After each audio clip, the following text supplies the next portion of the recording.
सूत जी को नमस्कार, श्रीमद् भागवत को नमस्कार, माँ सरस्वती को नमस्कार, भगवान के नर नारायणों को नमस्कार, व्यासदेव जी को नमस्कार, उद्धव जी को नमस्कार, विदुर जी को नमस्कार करके भागवत की चर्चा करते हैं।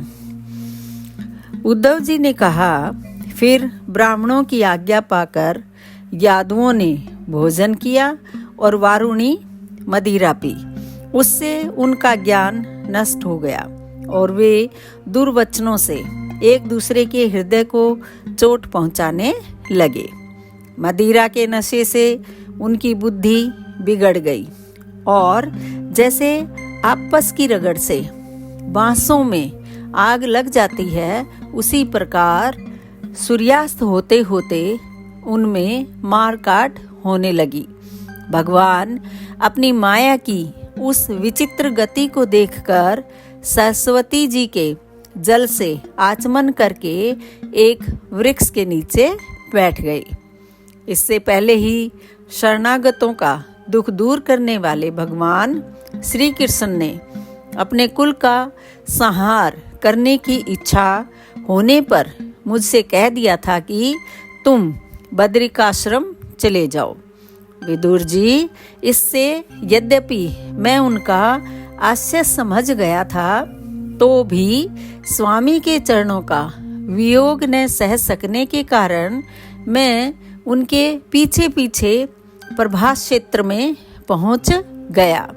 वहां मैंने देखा कि जो सबके आश्रय हैं, किंतु जिनका कोई और आश्रय नहीं है, वे प्रियतम प्रभु शोभाधाम श्याम सुंदर सरस्वती के तट पर अकेले ही बैठे हैं।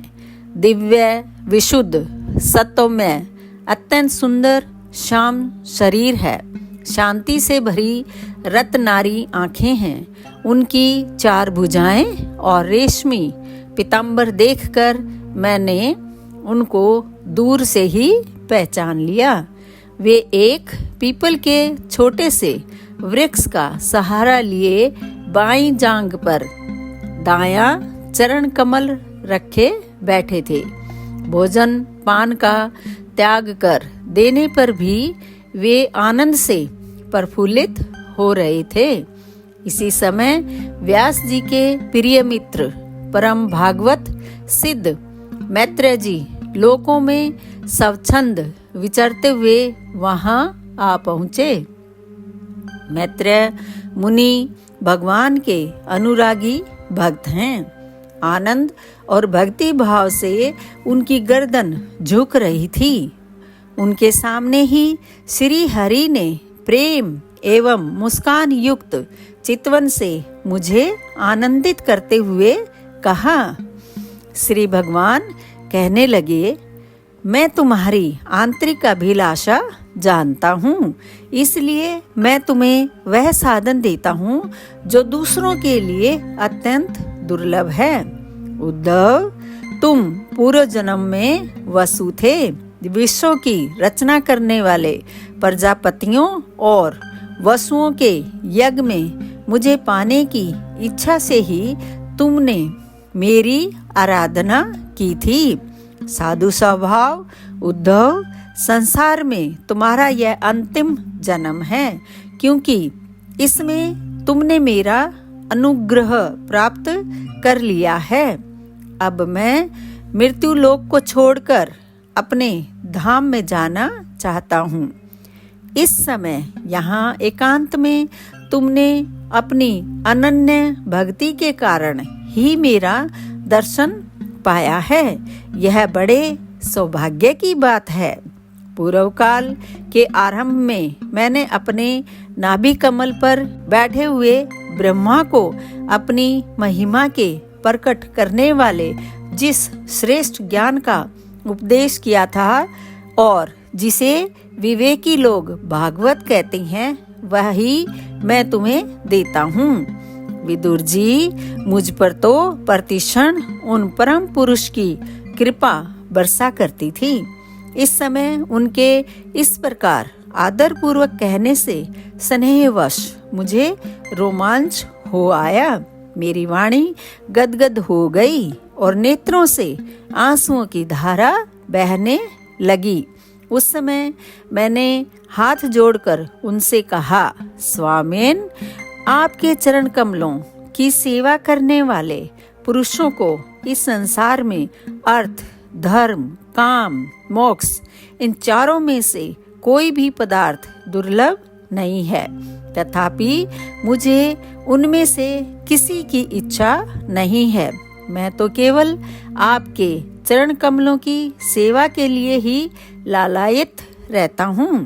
प्रभो, आप निष्प्रह होकर भी कर्म करते हैं, अजन्मा होकर भी जन्म लेते हैं, काल रूप होकर भी शत्रु के डर से भागते हैं और द्वारका के किले में जाकर छिप रहते हैं, तथा स्वात्मा राम होकर भी 16,000 स्त्रियों के साथ रमण करते हैं। इन विभिन्न चरित्रों को देखकर विद्वानों की बुद्धि भी चक्कर में पड़ जाती है। देव, आपका स्वरूप ज्ञान सर्वथा अबाध और अखंड है, फिर भी आप सलाह लेने के लिए मुझे बुलाकर जो भोले मनुष्यों की तरह बड़ी सावधानी से मेरी सम्मति पूछा करते थे। प्रभो, आपकी वह लीला मेरे मन को मोहित सा कर देती है। स्वामीन, अपने स्वरूप का गूढ़ रहस्य प्रकट करने वाला जो श्रेष्ठ एवं समग्र ज्ञान आपने ब्रह्मा जी को बतलाया था, वह यदि मेरे समझने योग्य हो तो मुझे भी सुनाइए, जिससे मैं भी इस संसार दुख को सुगमता से पार कर जाऊं। जब मैंने इस प्रकार अपने हृदय का भाव निवेदित किया, तब परम पुरुष कमल नयन भगवान श्री कृष्ण ने मुझे अपने स्वरूप की परम स्थिति का उपदेश दिया। इस प्रकार पूज्यपाद गुरु श्री कृष्ण से आत्म तत्व की उपलब्धि का साधन सुनकर तथा उन प्रभु के चरणों की वंदना और परिक्रमा करके मैं यहाँ आया हूँ। इस समय उनके विरह से मेरा चित्त अत्यंत व्याकुल हो रहा है। विदुर जी, पहले तो उनके दर्शन पाकर मुझे आनंद हुआ था, किंतु अब तो मेरे हृदय को उनकी विरह व्यथा अत्यंत पीड़ित कर रही है। अब मैं उनके प्रिय क्षेत्र बद्रिकाश्रम को जा रहा हूँ, जहाँ भगवान श्री नारायण देव और नर, ये दोनों ऋषि लोगों पर अनुग्रह करने के लिए दीर्घकालीन सौम्य, दूसरों को सुख पहुंचाने वाली एवं कठिन तपस्या कर रहे हैं। श्री सुखदेव जी कहते हैं, इस प्रकार उद्धव जी के मुख से अपने प्रिय बंधुओं के विनाश का असह समाचार सुनकर परम ज्ञानी विदुर जी को जो शोक उत्पन्न हुआ, उसे उन्होंने ज्ञान द्वारा शांत कर दिया। जब भगवान श्री कृष्ण के परिक्रमा में प्रधान महाभागवत उद्धव जी बद्रिकाश्रम की ओर जाने लगे, तब कुरुश्रेष्ठ विदुर जी ने श्रद्धा पूर्वक उनसे पूछा।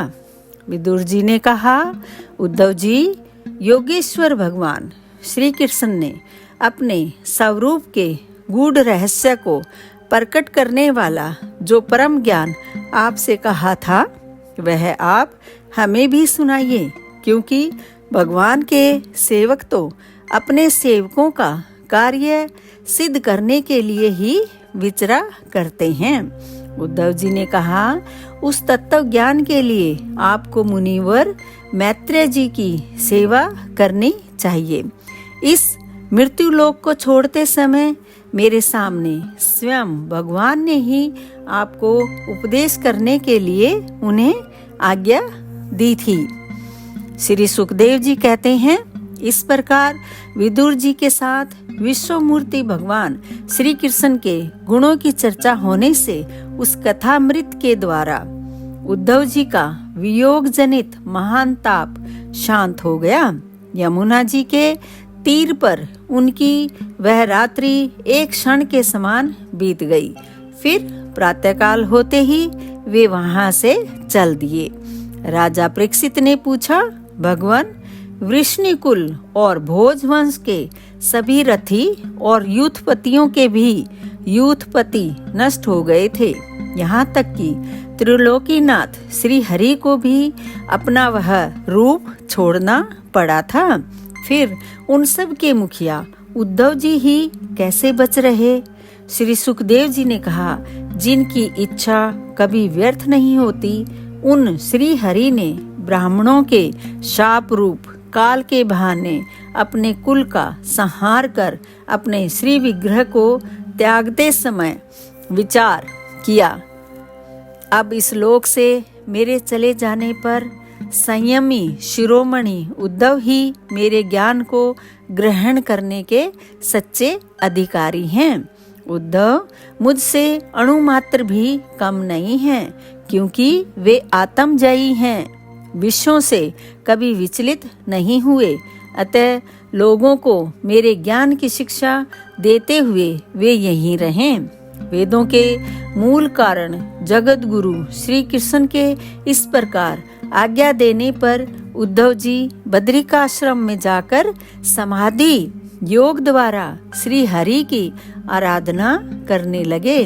कुरुश्रेष्ठ परीक्षित, परमात्मा श्री कृष्ण ने लीला से ही अपना श्री विग्रह प्रकट किया था और लीला से ही उसे अंतर्ध्यान भी कर दिया।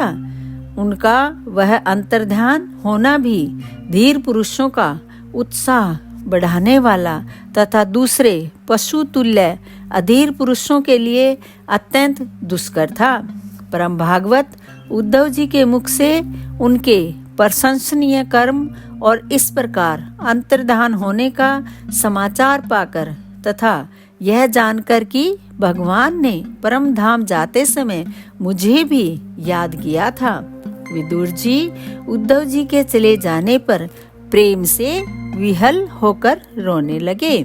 इसके पश्चात सिद्ध शिरोमणि विदुर जी यमुना तट से चलकर कुछ दिनों में गंगा जी के किनारे जा पहुँचे, जहाँ श्री मैत्र जी रहते थे। दोस्तों, यहाँ पर यह अध्याय समाप्त होता है। आप मेरे वीडियो देख रहे हैं, लाइक कर रहे हैं, शेयर भी कर रही हैं और मेरे चैनल को आप सबने सब्सक्राइब किया है, उसके लिए आपका बहुत बहुत धन्यवाद।